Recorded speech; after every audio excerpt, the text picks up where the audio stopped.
no desde un análisis de no satisfacción de necesidades de la sociedad o de una responsabilidad de los individuos, sino desde un, che, piensen edad antigua, ¿no? Estos son los aceptados y estos son los que no, y a los que no, no los marginamos, pero mano dura de alguna forma.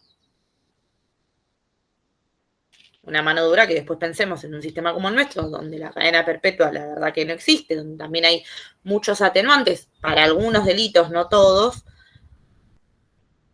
Si no vas trabajando esa conducta a lo largo del tiempo, cuando esa persona sale,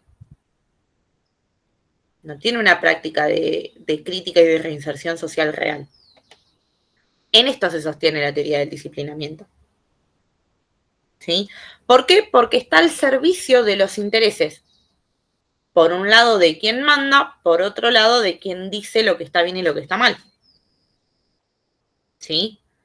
Y dice lo que está bien y está mal juzgando comportamientos. Entender juzgar desde una connotación negativa, ¿no? ¿Pero por qué? Porque en esta teoría el Estado lo que busca es un mecanismo de control social. ¿Sí? Lo que va a hacer es seleccionar, estigmatizar, y no quiero decir marginar, usemos disciplinar a determinados sujetos. ¿Sí? ¿Qué nos va a ir pasando? Yo siempre lo digo abiertamente, si me están grabando, no lo hagan, y si no están grabando les voy a negar, digo, Zaffaroni. Hay mucha crítica alrededor de la teoría de Zaffaroni. Yo creo que el gran problema de Zaffaroni no es lo que teorizó, sino que es cómo tomó modelos, nuevamente, europeos, norteamericanos, y los quiso adaptar acá haciendo una aplicación de una teoría psicológica y de una teoría sociológica. En realidad, lo que le faltó a Zaffaroni es explicar que también tenemos una sociedad en donde existe el estigma y existe de alguna forma políticas que buscan sostener ese estigma y esa criminalidad de determinados sujetos. ¿Sí? Con esto yo no digo solo se roba para comer, desconociendo que hay gente que roba, mata, viola, digo, no va a ese fin. Lo que digo es, pensemos al servicio de quién están nuestras políticas criminales. ¿Por qué siempre pensamos en el delincuente como el chorro del barrio y no en el político corrupto que malversó fondos públicos, ¿sí? Que salen de nuestros impuestos para mejores políticas? Yo me reí hace muchos años, no me acuerdo qué unidad de, creo que era de Olmos, la 22 creo que era. Bueno, tenía una amiga que vivía cerca, yo en ese momento estudiaba en la facultad, y un día me dice, che amiga, tené cuidado que se escapó un preso. Bueno, digo, espérame en la parada. Okay. Cuando me cuenta cómo se escapó el preso, era un chabón que se escapó con muletas y, sin muletas en realidad, pero con una pierna quebrada. ¿Sí? Se ve que tenía todo el yeso y demás. Claro, y vos decís, che, ¿cómo no se te va a escapar si vos mirás en ese, les estoy hablando hace por lo menos 15 años atrás, era una red lo que había. En la 26 fue, bueno, la 26. Era una red de alambre lo que había para detenerlos, digo. Entonces es como, che, el problema en este caso, el servicio penitenciario que no vio que se le escapó, o es que no hay un presupuesto destinado a cerrar esa cárcel como correspondía. Yo cuando me lo contaron me recontracagué de risa, porque obviamente el chiste es que se escapó caminando, ¿no? Y bienvenido Crónica en ese momento con todos los titulares que sacó. Después uno puede decir que hay un montón de fallas, digo, en términos de personal, un montón de fallas en términos de control. Eso sin duda, lo que yo discuto es, che, ¿dónde estaba el presupuesto que se le había destinado hacía 5 o 6 años atrás a esa unidad para cerrar esa parte que tenían con alambrado? Luis Gallo, si tenés la respuesta, que sos el que me aclaró qué unidad era, bienvenida sea. Porque también suceden esas cosas. No es solo que no hay presupuesto. A veces el presupuesto no está destinado donde tiene que estar. Ahora, estoy segura que al que le cabió la condena, el problema, el sumario, inclusive la desvinculación de sus funciones, fue el miembro de la Fuerza de Seguridad. Y después vamos en el escalafón, chicos, ¿no? Porque, digo, ustedes lo saben mejor que yo. primero va, perdón la expresión, al boludo o boluda de turno que ese día tuvo la mala leche de estar en esa unidad, posiblemente cubriendo a otro, ¿me entendés? Porque si es así de desgraciado fue al que le cayó el quilombo. Y después va a el responsable de la unidad, el responsable de controlar que estén las condiciones mínimas, el que administraba en legales, el que administraba en contabilidad el presupuesto. Y esas personas, digo, nosotros no las vemos detenidas. Sin intención de hacer política partidaria con esto, porque seguramente hay gente que lo sea. Nosotros tenemos una expresidenta que tiene prisión domiciliaria. Y no tenemos detenidos que aún teniendo delitos menos gravosos, tengan prisión domiciliaria. Y esto no es por si es culpable, no, que digo, no es la intención matarnos por esa discusión. Lo que yo digo es, obviamente a quienes denotan cierto grado de poder se les dieron más beneficios por un delito que si hubiese sido Juanito el de la esquina, no le hubiesen dado domiciliaria. Porque aparte los delitos del Estado, como puede ser la malversación de fondos, que en este caso se atribuía, son más gravosos por las consecuencias más gravosas que tiene. Y les pongo este ejemplo sin discutir a las empresas de criminalidad globalizada o a empresas que pueden ser de índole privado. Yo he tenido muchos periodos de la libertad cuando estaba en la defensoría, en cantidades que a veces es medio difícil controlar. Uno solo tuve por estafas. El resto eran todos pibes que salieron a robar, pibes, pibas, violencia de género, ni hablar homicidio, ni hablar violación, digo, pero estos delitos de cuello blanco, yo no los veo privados de la libertad dentro de una unidad carcelaria. Normalmente los veo con mayores beneficios que quien tiene menos recursos en la comisión de un delito igual o menor. Y acá no pasa nada, Euge. Y acá es en donde esta teoría del control social que surge con la lógica de disciplinamiento y este monopolio del Estado entra en mayor escena. ¿Sí? ¿Por qué? Porque desde la lógica de disciplinamiento el Estado lo que quiere es controlar a la sociedad, muchas veces a través de generar miedo con la comisión de delitos y la sanción de penas. Después discutiremos si eso es útil o funcional o no. Pero a su vez hace una gran estigmatización. ¿Sí? Porque estigmatiza poblaciones sociales. Hay autores que han empezado a explicar, y yo de hecho les voy a dar los textos de globalización y criminalidad, que explican cómo es esta red de criminalidad organizada en donde tenemos estados dentro de los sistemas de corrupción y la comisión de delitos, empresas privadas y grandes mafias. ¿Sí? Obviamente yo digo grandes mafias, todos pensamos en El Padrino. Bueno, hagamos una cosa de un análisis así. En realidad después vemos que las grandes mafias se mantienen en algunos lugares más centralizados, sobre todo de Europa, y que de ahí van desplegando su comercialización. Hoy el delito más grande con esto es la trata de personas y el narcotráfico, que son los dos delitos que tienen por lo menos más transversalidad y mayor trascendencia en todas partes del mundo. Después hay algunos delitos que son más, o algunas organizaciones criminales que son por ahí más geográficamente centralizadas, más de algunos lugares en específico. En el caso del narcotráfico y de la trata de personas, no.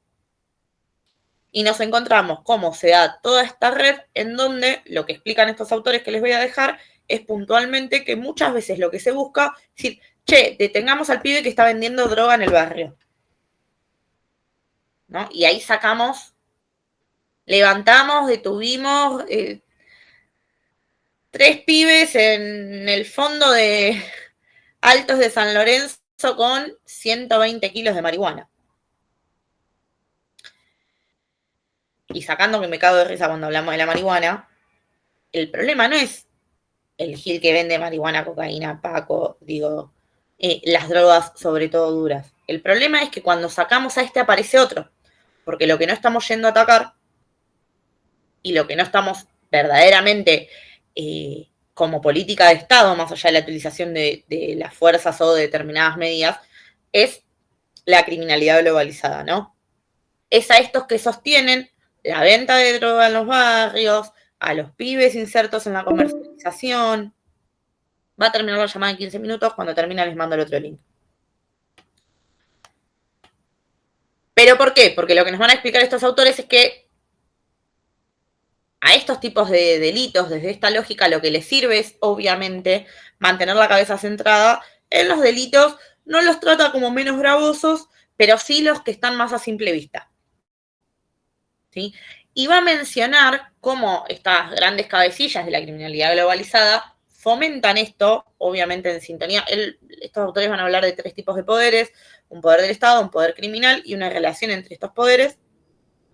Bueno, en esta relación, obviamente, no se va a atacar el fondo, pero lo que sí se va a hacer es tener un control sobre determinados sujetos. Entonces, las clases medias o las clases acomodadas siempre vamos a estar discutiendo que hay que a determinados sectores sociales desaparecerlos por la comisión de determinados delitos, que también nos impactan porque son los más inmediatos. Digo, no es lo mismo pensar que me vengan a robar con el uso de la fuerza y cómo eso me genera ciertas sensaciones o cierta peligrosidad, que pensar en, che, se la robaron todo y resulta que no hay para comer. O que van a cerrar la educación pública. ¿Sí? ¿Por qué? Porque hay algo que nos atraviesa a todos, que es nuestra vida y nuestra integridad física, pero hay algo que no nos atraviesa a todos, que es, por ejemplo, el acceso a la educación pública. Porque hay gente que ni siquiera sabe que existe la educación pública. Y de ahí es desde donde la lógica de control social o de disciplinamiento, y por supuesto desde un Estado monopólico, se producen estas redes de control, ¿sí? En este sentido, y visto desde esta lógica, la prisión va a posibilitar de alguna forma al Estado este ejercicio de un doble control, ¿no? Va a tener un control a través del encierro, ¿sí? Con las personas privadas de la libertad, que si nos ponemos a pensar muchas veces son los menos, ¿sí? ¿Qué va a hacer? Va a condicionarlos, ¿sí? Va a someterlos de alguna forma a medidas cada vez más rigurosas, pero también va a tener esta posibilidad de este control sobre el comportamiento del resto de la población, ¿sí? Una población que, por supuesto, es ajena a todos estos elementos que les estoy diciendo. ¿Por qué? Porque en esto que les digo, donde lo que más nos importa es nuestra integridad física y que tiene, obviamente, todo el sentido del mundo, se empieza a crear también a través de otras herramientas una sensación permanente de inseguridad, ¿sí? Y empezamos con un mayor reclamo de o penas más duras o mayor personal policial en la calle. Y después vamos a otro problema. El personal policial que está en las calles, ¿está en las condiciones de generar las políticas de seguridad necesarias o está expuesto a la misma situación? Sí, yo creo que está peor, inclusive, porque se le exige más, tiene que tener cuidado a la hora de no sobrepasarse en alguna acción que tome. Creo que es peor todavía. No, e inclusive yo siempre cuento esta anécdota porque el día que me la contaron a mí, aparte la vi, dije, esto es una tomada de pelo. Yo tengo mi primo, por el lado de mi papá, policía bombero. Lo mandaron al medio de una villa de noche con un chalequito de esos naranja, como cuando en la autopista te hacen para que te... Yo decía, lo mandaron a hacer tiro al blanco al boludo, o sea, porque como, hola, soy personal de policial o de una fuerza, tenés que disparar acá. O sea, no tiene... Yo digo, es tragicómico, lo cuento chistoso porque a Dios gracias no le pasó nada, sigue vivo, sigue coleando, ya no usa el chalequito, ya no va a la misma zona. Pero en una sociedad donde el conflicto está tan binarizado entre el que es bueno y es malo, porque para nosotros el malo es el delincuente en las características que lo queramos poner, pero para ellos también los malos somos nosotros. Nosotros digas ustedes, ¿no? Fuerzas de seguridad. Y para un pibe que por ahí no está en la delincuencia, pero creció en un barrio marginal, la policía no es una representación, la policía barra la fuerza de seguridad que se trate, una representación de seguridad. Porque necesariamente, para que las sociedades se mantengan, digo, siempre lo que le conviene a los estados es la fracturación social, ¿no? Este quiebre que se da en las sociedades. Entonces, todos tenemos un enemigo. Para algunos es el pobre, para el otro es la fuerza de seguridad, para el otro es el delincuente, para otro es, siempre lo va a haber. En la medida en la que tengamos un Estado que siga construyendo marginalización y no inclusión social. ¿Sí? ¿Por qué? Porque yo te puedo entender que vos me hables de que el Estado era represivo y detenía gente porque sí, gratuitamente, la policía, hace 100 años atrás.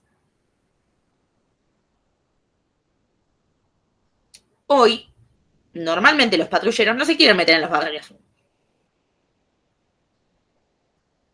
Yo les he mencionado, trabajo en un juzgado, la cantidad de oficios que a mí me llegan que dicen, che, es una zona, ¿cómo es la palabra que utilizan? Liberada.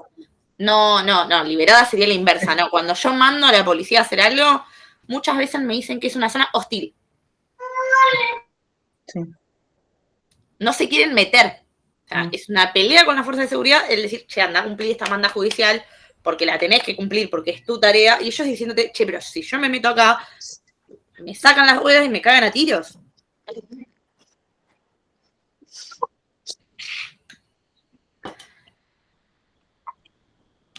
Se supone que eso no nos debería suceder, la verdad es que esto termina siendo un poco lo que sucede en la realidad, pero en esta, o sea, todo esto iba a que esta demanda de seguridad está canalizada, o esta sensación de inseguridad se canaliza en respuestas más simples.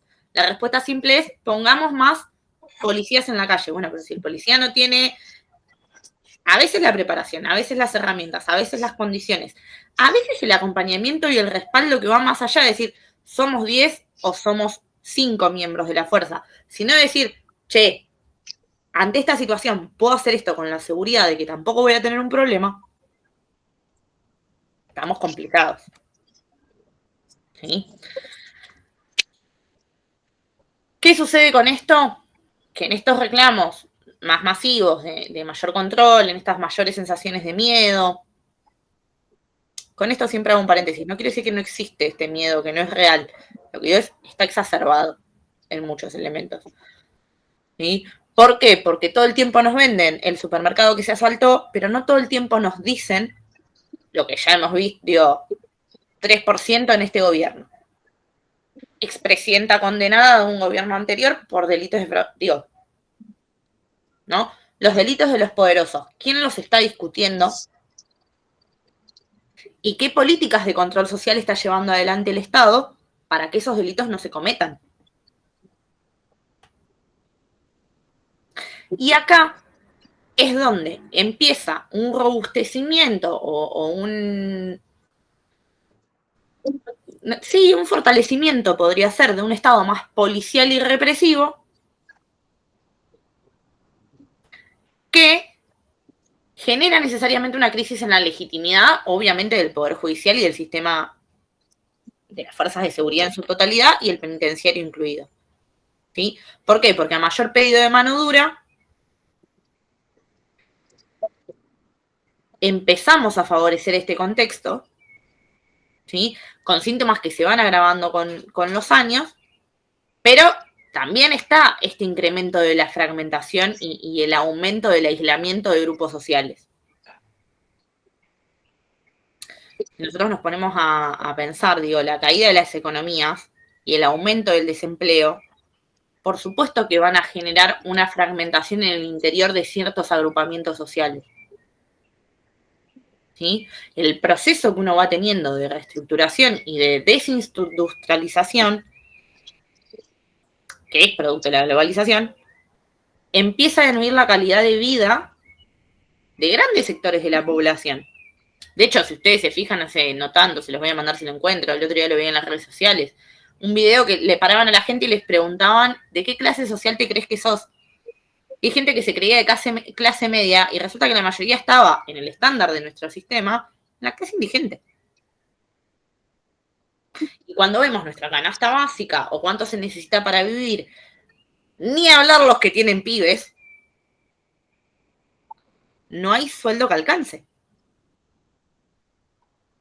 Y esas son políticas que, reitero, generan fragmentaciones sociales que permiten un Estado en donde se prevé la mano dura aplicada a ciertos grupos y no a otros. ¿Por qué? Porque se encuentra al servicio de determinados intereses.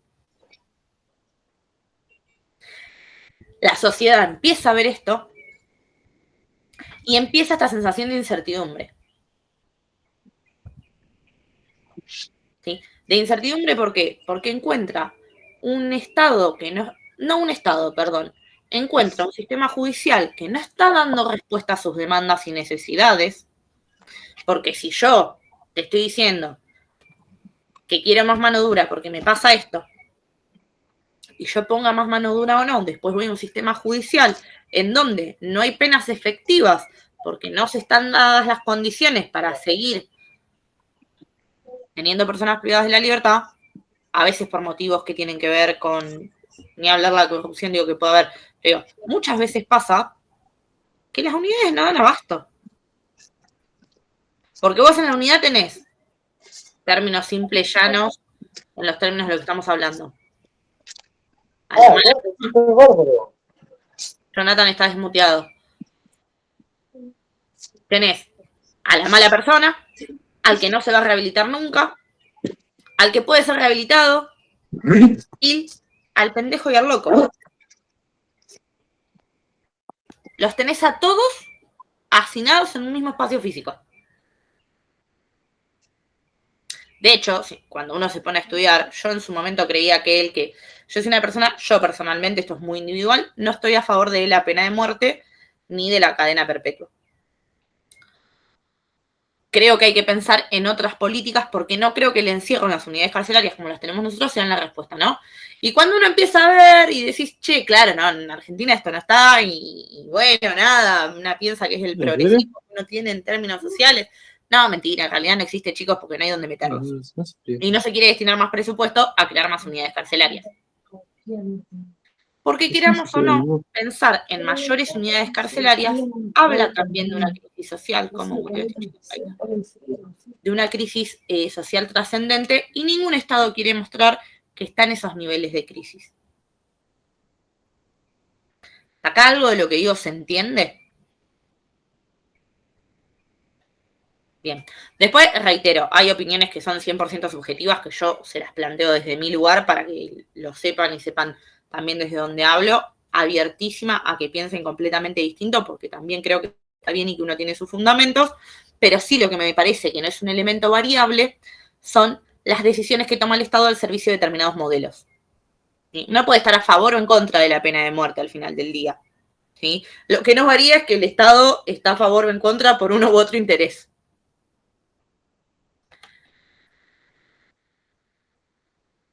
Acá, como les digo, cuando se dan todos estos procesos de globalización, de criminalidad, de fragmentación social, empiezan estas situaciones de incertidumbres, empiezan también muchos miedos de las clases sociales, digo, que empiezan a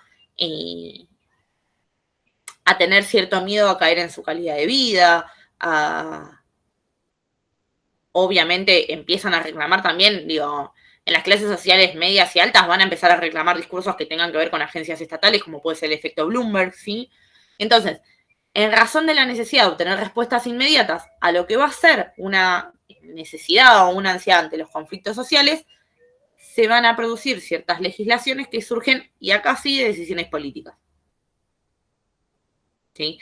De decisiones políticas que responden a los pedidos muchas veces de la opinión pública. Y en esos pedidos que responden a la opinión de al deseo de la opinión pública, nos vamos a encontrar con que la vulnerabilidad y en este caso la aplicación de las normas de disciplinamiento van a estar orientadas a determinados sujetos vulnerables o a determinados sujetos vulnerados, ¿sí? Pero no en los términos que nosotros veníamos charlando, sino sí en los términos más taxativos, en donde yo voy a reclamar mayores medidas en contra de aquel sujeto que yo considero mi enemigo. Porque acá no discutimos la diferencia entre vulnerables y vulnerados. Y tampoco discutimos la vulnerabilidad como una situación, sino que se plantea desde una condición y de alguna forma pétrea, ¿no? Inamovible. Porque el delincuente es el chorro, porque el delincuente es el negro, porque el delincuente es el pobre. A esos son los sujetos a los que tenemos que penar. Si tiene traje y corbata, no es un sujeto que merezca nuestro temor o la aplicación de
no quiero decir de respeto, ¿no? Pero digo,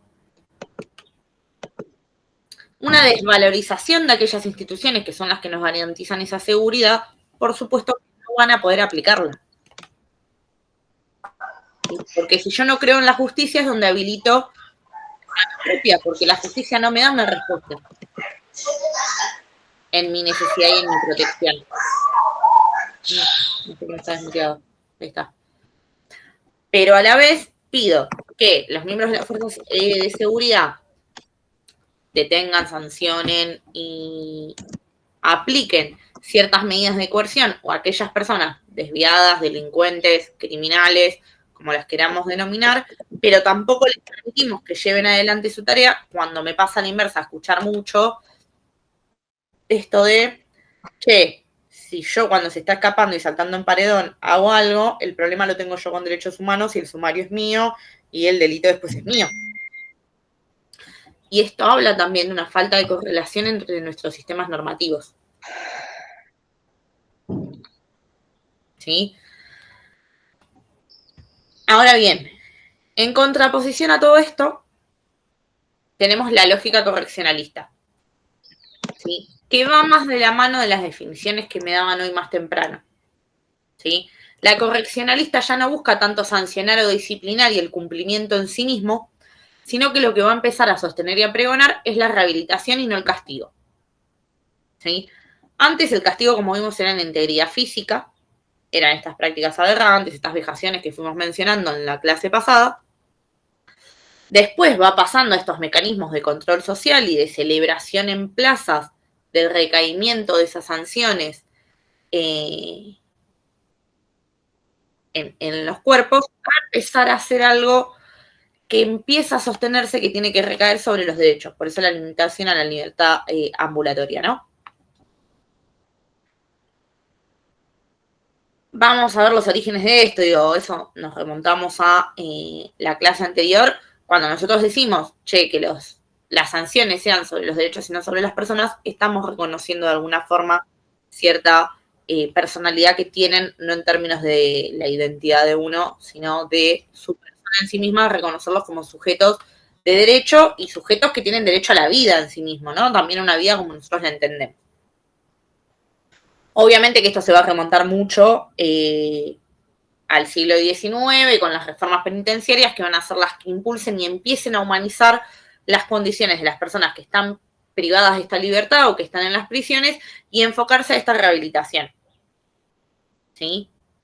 Ahí es donde se empiezan a proveer programas educativos, programas laborales, terapéuticos. Se empieza a entender la asistencia terapéutica como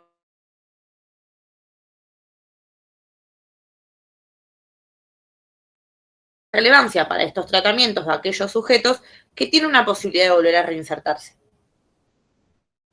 ¿Sí? Y acá hay autores que no hablan tanto de reinserción, sino que hablan de reintegración. ¿Sí?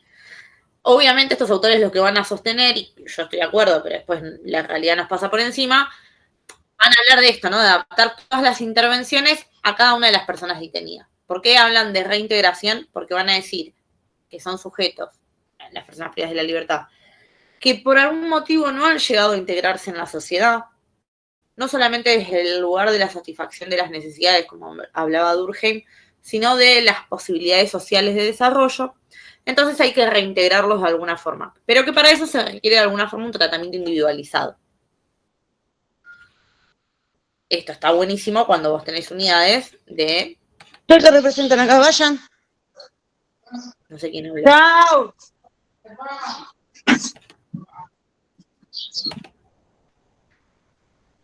Esto está buenísimo cuando tenés unidades de 50 personas, ¿sí? O de 1000 personas, si quieres, pero con una cantidad de personal que verdaderamente pueda responder a esa demanda de cantidad de gente.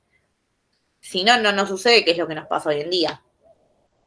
Ya a inicios del siglo XIX hubo dos autores, Tocqueville y Vimont, que ellos consolidaban la noción del sistema penitenciario más moderno, diferenciándolo de las distintas experiencias de encierro que existían hasta entonces en otras instituciones.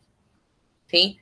Entonces, que decían que las instituciones estatales estaban destinadas a privar de la libertad a una persona, ¿sí?, en el marco de un proceso penal.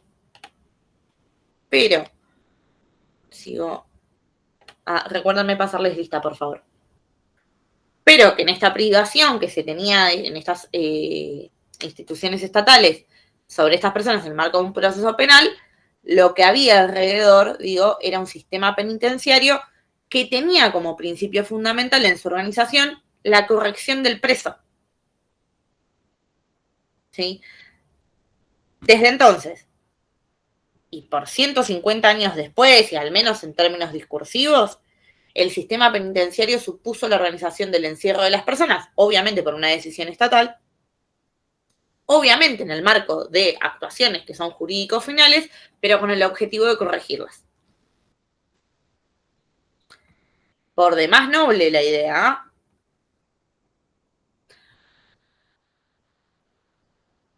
¿Qué nos sucede? Que obviamente es solamente desde este paradigma, desde esta lógica correccionalista, que es posible comprender de alguna forma el principio progresivo de la pena.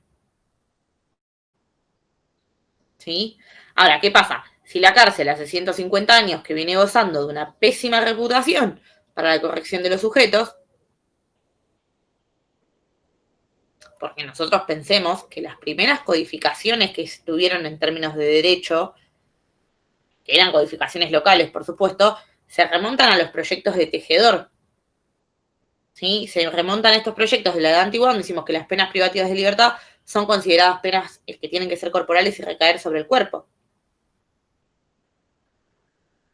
Ahora, un siglo y medio después, estamos diciendo que los regímenes penitenciarios tienen que tener un paradigma correccionalista, ¿sí? Y que los más avanzados se van a articular mediante programaciones de espacios, de tiempos, de actividades, ¿sí? Vamos a hablar de los estadios avanzados de la pena, ¿sí? Donde planteamos mayor autodisciplina y de alguna forma como beneficio las liberaciones anticipadas. Ahora, desde el siglo XIX los sistemas progresivos se registran en distintos países centrales y en distintas colonias, ¿sí? Con distintas experiencias, Alemania, España, Australia creo que también. Y en Argentina, ¿qué nos sucede? Que nosotros también tenemos un sistema penitenciario moderno, nacional, por supuesto, creado alrededor del paradigma correccional. ¿Sí? Ahora, en otras clases vamos a ver, sigamos sosteniendo esto. Nosotros tomamos el modelo de prisión, de sistema carcelario y de progresividad de la pena de países del norte, países europeos, países principalmente europeos, iba a decir Norteamérica, pero en Norteamérica no tomamos mucho. ¿Sí? ¿Qué sucede? En un principio las cárceles eran para determinados sujetos de manera más reducida, no existían estos niveles de estigmatización social que vimos que se fueron produciendo. Entonces, pensar en la progresividad de la pena y en la individualización para la corrección de un sujeto era mucho más viable. ¿Sí? Mucho lo que nos pasa es que si bien tenemos un sistema fundado en lo que para mí es una lógica correcta, se vuelve inviable cuando, sobre la estigmatización social que tenemos y la cantidad de personas privadas de la libertad,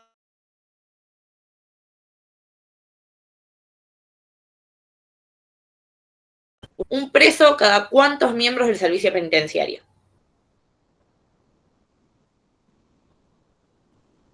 Pues podemos entender la variación de cada unidad, ¿no? En cantidades, en tipo de condiciones, en las características de la unidad, pero sin duda no hay un personal, una cantidad de personal en términos de fuerza física de trabajo que pueda atender la cantidad de personas privadas de la libertad. Y les digo a ustedes servicio penitenciario, no me quiero imaginar un servicio médico, que la mayoría de las detenciones terminan siendo extremas de gravedad, no me quiero imaginar atención psicológica, ni hablar de la disponibilidad de talleres y de actividades necesarias para que esas personas se reintegren socialmente. Ahora, dentro de todas estas deficiencias, mi tarea también es contarles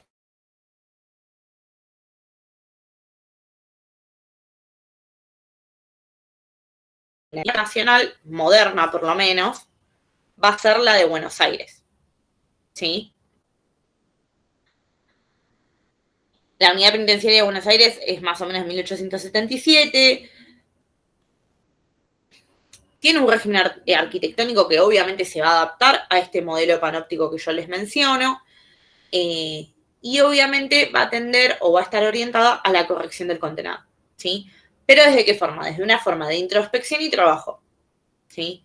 Y acá es donde Betham vamos a tomarlo de Betham, ¿no? Pero lo que Betham construye es esta construcción unicelular, ¿sí? Que la va a acompañar de un régimen carcelario que se le dice el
va a empezar a mutar, ¿sí? Y ahí es donde se empieza a establecer un régimen más progresivo, dividido en ese momento 5 grados, no muy distintos a cómo los tenemos, pero sí que estaba planteado, bueno, los últimos 2 grados necesariamente son de reintegración social, ¿sí? Y ahí es donde se daba la prueba. En ese momento se le decía campo de semilibertad, hoy lo podemos entender como las unidades semiabiertas, y ahí es donde empieza a ejercer un control el patronato. ¿Sí? El patronato no entendido como lo entendemos ahora. ¿Sí? Empezaba a tener un control desde la unidad carcelaria, no post unidad carcelaria. Que es una gran diferenciación con hoy en día, porque si nos ponemos a pensar, el patronato empieza a intervenir, por lo menos fuertemente, con el privado de la libertad, una vez que sale y que tiene ciertas condiciones que cumplir. Cuando surge la ley de organización carcelaria en el 33 no era así. Pero también reitero, yo les cuento desde la parte histórica, porque es un poco lo que corresponde al programa, pero cuando se empieza a pensar y se empieza a aplicar las condiciones de la población,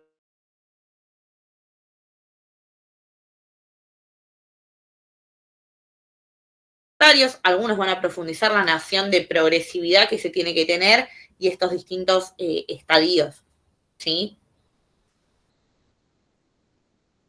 Yo no sé si se siguen denominando en grados como antes o no.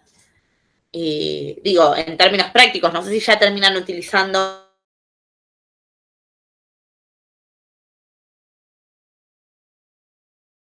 posibilidades o mayores beneficios, ¿sí? Ahora, ¿qué sucede? Que cuando surgió el decreto reglamentario que establece estas graduaciones, en el grado D, que era el grado de la prueba, se cumplía en estos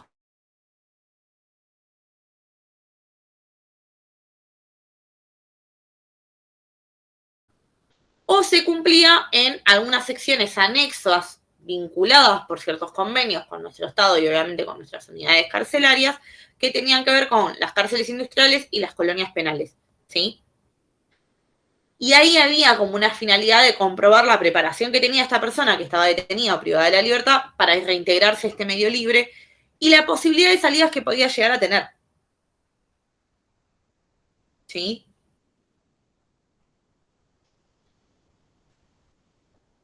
Hoy podríamos asimilarlo a las posibilidades de que salgan para ir a ciertos trabajos, que tiene que estar bien concreto, yo puedo tener que, tiene que venir firmado con informes, digo, de cómo es su desarrollo. Después hay distintas graduaciones, digo, yo no me voy a poner a explicarles, si bien lo tengo todas los grados de lo que implica la progresividad en la pena, porque aparte ustedes los viven más que yo, por lo menos la mayoría, ¿sí? Sí, obviamente llega un punto que hablamos que se puede producir la reincorporación del detenido a este medio libre, ¿sí? Con esta libertad condicional, con este control y vigilancia del patronato de liberados, ¿sí? Este decreto después va a cambiar, ya no van a ser grados, va a hablar de periodos, va a hablar de la observación, el tratamiento y la prueba, que es lo más moderno, ¿sí? Y donde se empiezan a prever las salidas transitorias, los egresos anticipados, pero no va a exigir, como si se exigía antes, el periodo de prueba para la libertad, ¿sí? Entonces, va a aparecer, o va a desaparecer, mejor dicho, un elemento precautorio previo, ¿sí? Ya después se van a ir aplicando o se van a ir incorporando otro tipo de elementos. Reitero, ustedes también lo saben, la libertad asistida, la recuperación de ciertos rasgos del sistema progresivo que son más actuales. A mí no me interesa, si bien los vamos a dar, si bien los vamos a ver, de alguna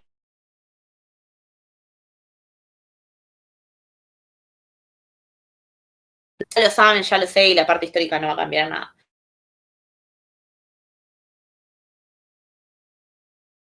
¿No?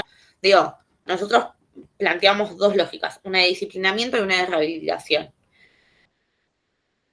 Claramente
Más bien, os les voy a subir acá, te traes algunos textos de lectura respecto a esto, obviamente que van a entrar en el parcial.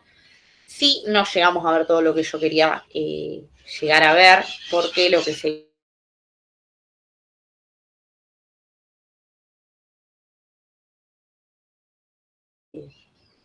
de rehabilitación, la formación y la capacitación, no hay forma que lleguemos a todo, por lo menos para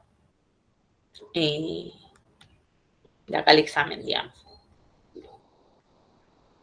Quería darles algunas cuestiones que tengan que ver, ¿no? Con la perspectiva de derechos y políticas públicas. Bueno, todo eso no llegamos, va a entrar para el segundo parcial, por más que sea tema de el primero, ¿sí? Vamos a hablar un poco la próxima clase de la estructura de la pirámide de Kelsen, de la construcción del ordenamiento jurídico alrededor de la organización y el marco legal de las leyes de ejecución penal y de las normativas de asistencia inter y postpenitenciaria, ¿sí? Así que estas preguntas, que yo las tiro de disparadoras, tenganlas presentes para la clase que viene, así arrancamos charlando un poco de esto, ¿no? ¿Cómo ustedes creen que se puede dar esta relación entre estas dos lógicas? ¿Cómo desde una mirada de la teoría de disciplinamiento podríamos pensar en ponerle de alguna forma un límite al abuso de poder? ¿Sí? ¿Dudas, consultas, inquietudes?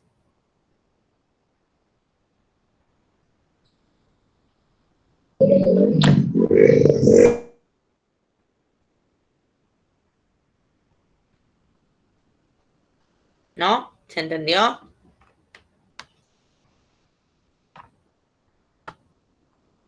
Omar Gauna me hace dedito, así que voy a tomar que sí. Bueno, Luis, ¿querías decir algo? Sí, dijo que iba a explicar, no, que iba a tomar el examen más o menos los temas de la clase que viene. ¿Cómo, Luis? Se había dicho que la clase que viene iba a explicar más o menos los temas del examen. ¿Hasta esa clase inclusive o hasta esta? No. La clase que viene ustedes tienen clases normales, el examen es después, pero los temas van a entrar hasta lo que vimos hoy, hasta lógica correccionalista y disciplinamiento. La verdad que estas lógicas están asociadas a las leyes de ejecución actuales y a las políticas inter y postpenitenciarias, que más o menos lo fuimos dialogando, pero no lo profundizamos.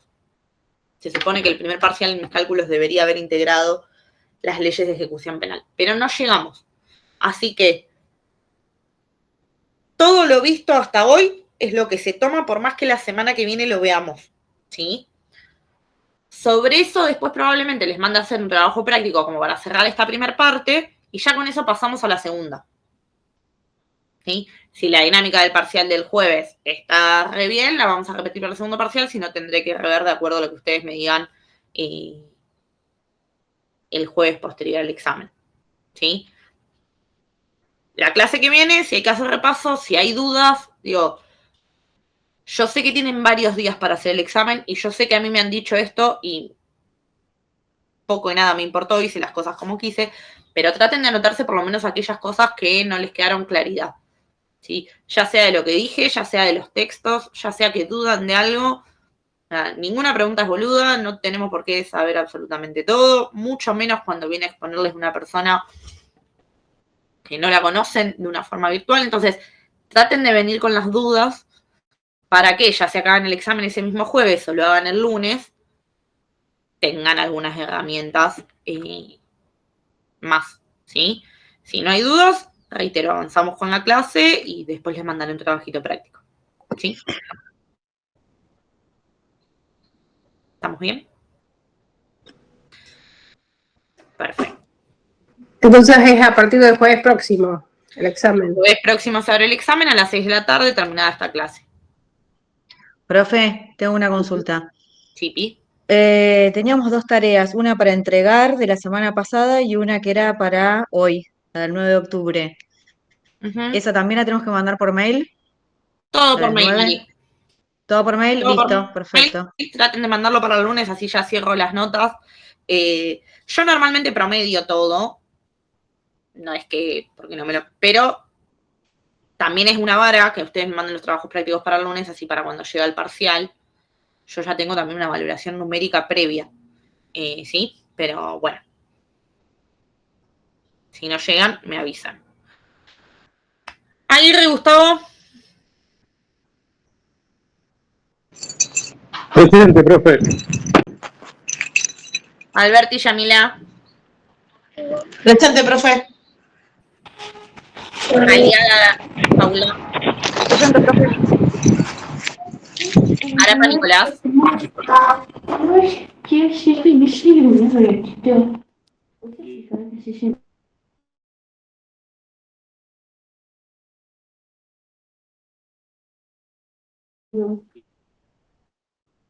Benítez, Carlos.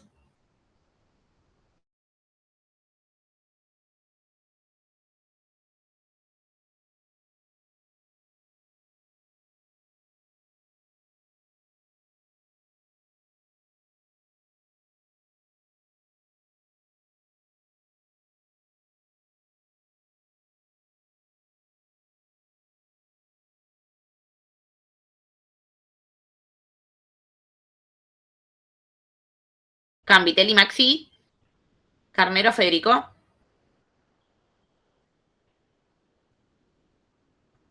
Carnero, ¿no? Chávez, Gustavo. Presente, profesora. Buenas tardes. ¿Cómo va? Chitaino, Marcos. Buenas tardes, profesora. Presente. ¿Cómo va? Junioli, Diego. Presente, profesora. Buenas tardes. De Acevedo, Fabio. Buenas tardes.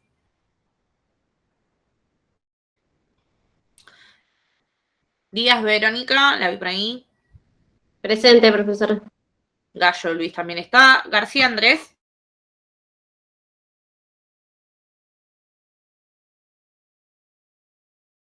Lo vi también a Omar. Gauna. Giada, Yelén. Presente. Presente. González, Alejandro. González, Vanessa.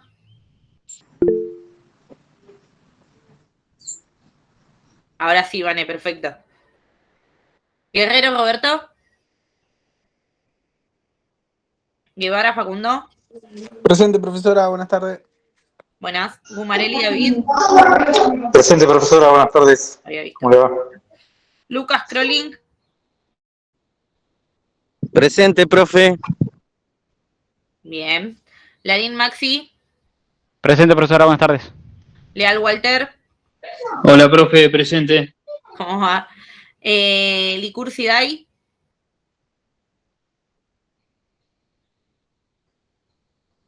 Maidana, Cintia. Presente, profe. Maltisoto, ya te vi, Mari. Mariño, Julieta.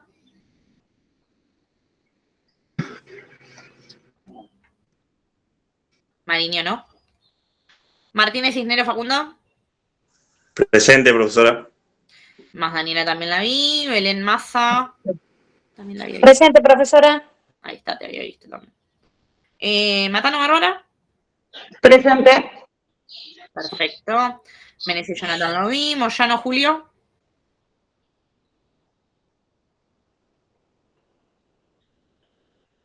Pereira Erika. Pintos Mauricio. Presente. Mira, ya te estaba poniendo falta, Mauricio. No. Pulti Leonardo. Reichman Leticia. Presente. Ríos Emanuel. Hola, profe, buenas tardes, presente. Perfecto. Rodríguez Carla. Presente. Romero Héctor. Presente, profesora. Salto José. Smith Matías. Presente. Sí, ahí está. Espagnolo Matías. Acá, presente. Perfecto. Uy, perdón. Saltó una niña ahí cantando el presente también. Trejo Acosta Sabrina. Presente, profe. Bien. Analia Vanessa.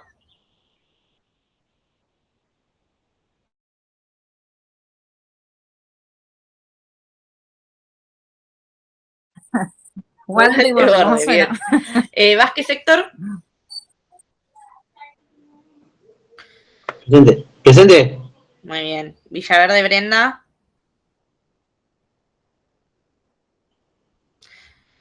Vilca Lidia. Presente, profe. Y Cristian Celarrayán. Presente, profe, buenas tardes. Buenas tardes. Perfecto. Profesora, buenas tardes, disculpe. A mí no me nombró. No sé, Orozco.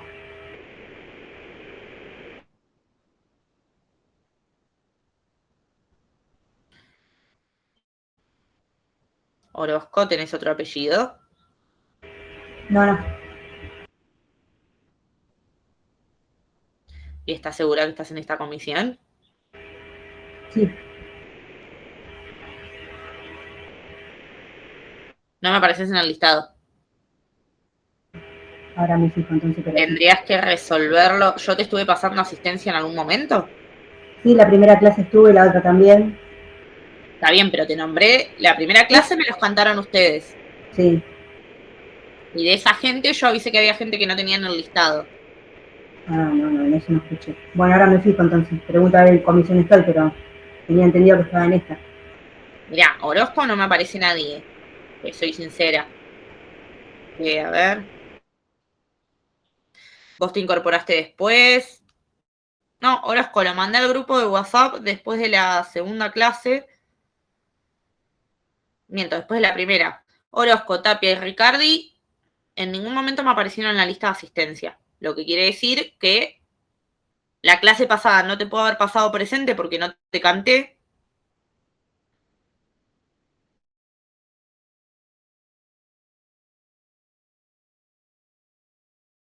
Porque habría que resolver por qué no apareces en el listado. Listo. Ahora envío un email a la gente de Liceo. A ver qué me dicen. Perfecto. A mí cuando me aparezcas en el listado, yo no tengo problema.